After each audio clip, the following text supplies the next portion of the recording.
ಮೀಸಲಾತಿ ವಿಚಾರಕ್ಕೆ ಸಂಬಂಧಿಸಿದಂತೆ ವಿಜಯನಗರ ಜಿಲ್ಲೆ ಮಾದಿಗ ಮಹಾಸಭಾ ವತಿಯಿಂದ ಇಂದು ಬೃಹತ್ ಬೈಕ್ ರ್ಯಾಲಿ ನಡೆಯಿತು.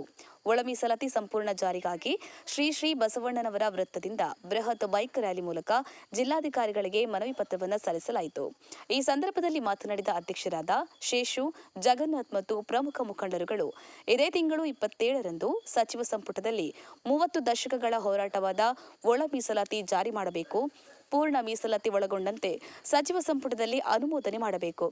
ಇನ್ನೂ ಒಳ ಮೀಸಲಾತಿ ಜಾರಿ ಮಾಡದೆ ವಿಳಂಬ ಮಾಡಿದ್ದಲ್ಲಿ ಮಾದಿಗರು ಮಾರ್ಚ್ 28ರಂದು ವಿಜಯನಗರ ಜಿಲ್ಲೆ ಬಂದ್ ಮಾಡುವುದಾಗಿ ಸರ್ಕಾರಕ್ಕೆ ಎಚ್ಚರಿಕೆಯನ್ನು ನೀಡಿದರು. ಶೇಖರ್ ಬಿ, ಜೈ ಭೀಮ್ ನ್ಯೂಸ್ 24x7 ಇದು ಬಹುಜನರ ನ್ಯಾಯಕ್ಕಾಗಿ.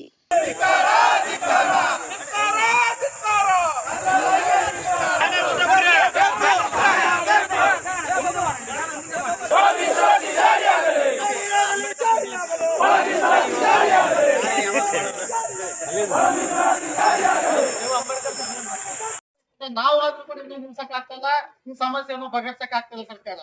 ಸರ್ಕಾರಕ್ಕೆ ಏನ್ ಹೇಳ್ಬೇಕಂಬುದು ನಮಗೆ ಅರ್ಥ ಆಗ್ತಾ ಇಲ್ಲ. ಇಲ್ಲ, ಒಂದು ಕೆಲಸ ಮಾಡಿ, ನಾವು ಮಾದಿಗರಲ್ಲಿ ಹುಟ್ಟಿಲ್ಲ ಅಥವಾ ಮಾದಿಗರ ಜನಸಂಖ್ಯೆನೇ ಅಲ್ಲ, ಮಾದಿಗರ ಜನನೇ ಅಲ್ಲ ಅಂತೇಳಿ ನೀವು ಒಂದು ನೋಟಿಫಿಕೇಶನ್ ಮಾಡಿ, ನಾವು ಒಳಗೆ ಮಾದಿಗರು ಬಲಿಸಿದ್ದಾರೆ, ಇವರು ಭಾರತದಲ್ಲಿ ಬಹುಸಂಖ್ಯಾತ ಜನರಿದ್ದಾರೆ, ಇವರಿಂದ ಟ್ಯಾಕ್ಸ್ ಬರ್ತಾ ಇದೆ, ಆಮೇಲೆ ಸರ್ಕಾರಕ್ಕೆ ಲಾಭನೇ ಇದೆ.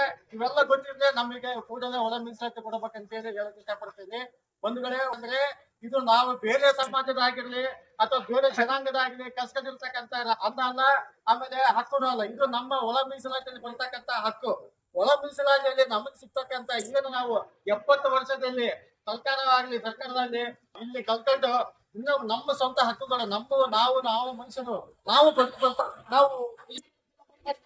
ಮತ್ತು ಪೊಲೀಸ್ ಇಲಾಖೆಗೆ, ಜಿಲ್ಲಾಧಿಕಾರಿಗೆ ನಾವು ಮನವಿ ಮಾಡಿದೇನಂತಂದ್ರೆ ನಮಗೆ ಸಂಪೂರ್ಣವಾಗಿ ಸಹಕಾರ ಮಾಡಬೇಕು. ನಾವು ಸಂಪೂರ್ಣವಾಗಿ ಸಹಕಾರ ಮಾಡಿದ್ರೆ ನಾವೆಲ್ಲ ವಿಜಯನಗರ ಜಿಲ್ಲೆ ನಾವು ಬಂದ್ ಮಾಡ್ತೀವಿ ಅಂತ ನನ್ನ ಮಾಡ್ಕೊಂತ ಬಂದಿದ್ದೀವಿ. ಹೋರಾಟ ಆಗಿ 6-5 ಅಂತ ಕೂಡ ತಾವೇ ಹೇಳಿದ್ದಾರೆ.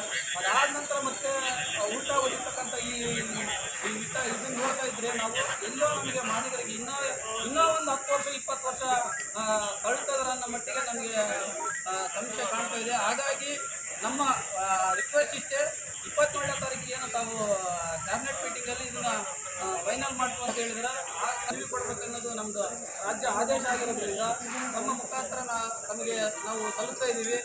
ನಾಳೆ 27ನೇ ತಾರೀಕಿಗೆ ಏನಾದರೂ ಅವರು ಕ್ಯಾಬಿನೆಟಲ್ಲಿ ಡಿಸೈಡ್ ಮಾಡದೇ ಹೋದರೆ ನಮ್ಮದು ವಿಜಯನಗರ ಜಿಲ್ಲೆಯಾದ್ಯಂತ ಬಂದ್ ಮಾಡೋಂಥ ಕಾರ್ಯಕ್ರಮ, ಆಮೇಲೆ ನಮ್ಮದು ಉಗ್ರ ಹೋರಾಟವಾಗಿ ನಾವು ರೂಪಿಸ್ತೀವಿ ಅನ್ನೋ ಮಾತನ್ನು ಈ ಸಂದರ್ಭದಲ್ಲಿ ಹೇಳುತ್ತಾ, ನಾವು ಮುಂದಿನ ದಿನಗಳಲ್ಲಿ ನಾವು ಯಾವುದೇ ಶಾಂತಿಯುತವಾಗಿ ಇಲ್ಲಿವರೆಗೆ ನಾವು ಶಾಂತಿಯುತವಾಗಿ ನಾವು ಮಾಡ್ತಾ ಬಂದಿದ್ದೀವಿ. ಎಲ್ಲರೂ ನೋಡ್ತಾ ಹೋದಾಗ ಅದರಲ್ಲಿ ಇರ್ತಕ್ಕ ಎಲ್ಲರಿಗೂ ತಟ್ಟೆಗೆ ಅನ್ನ ಹಾಕಿ ಕೊಟ್ಟು ಎಲ್ಲರಿಗೂ ಉಣಿಸ್ತಾರ. ನಮ್ಮ ತಟ್ಟೆಗೆ ಬಂದು ಕೈ ಹಾಕಿದಾಗ ನಾವೇನು ಮಾಡೋಕ್ಕಾಗಲ್ಲ. ಹಾಗಾಗಿ ಇವತ್ತು ಈ ಸ್ವರೂಪನ ಶಾಂತಿ ರೀತಿಯಿಂದ ನಾವು ಮಾಡ್ತಾ ಇದ್ದೀವಿ. ಮುಂದಿನ ದಿನಗಳಲ್ಲಿ ನಾವು ಯಾವುದೇ ರೀತಿಗೆ ಯಾವುದೇ ಹೋರಾಟಕ್ಕೆ ಹೋಗ್ತಾರೆ